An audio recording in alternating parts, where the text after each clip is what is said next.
ও মন্দির খাইবা ও ওরে মশল কথা দিয়া যাব কোন দিয়া যাব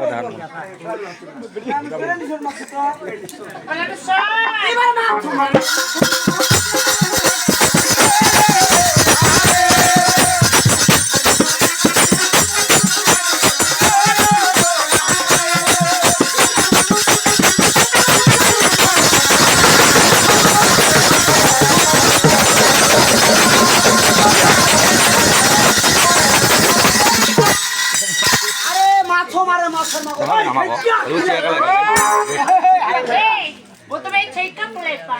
কই মতো জগাবো মা মা পদ্মার মোল্লা ইয়েস অল রাইট বাংলাতে বাইরে ইংরেজি ইংলিশ চোদা এই কি বলেছো ইয়েস অল রাইট এস মানে কি জানো ইয়েস মানে গাধা ইউ গাধা আরে আমি তো ইংলিশ রেবাত করি কেদা আন্টি এ বড়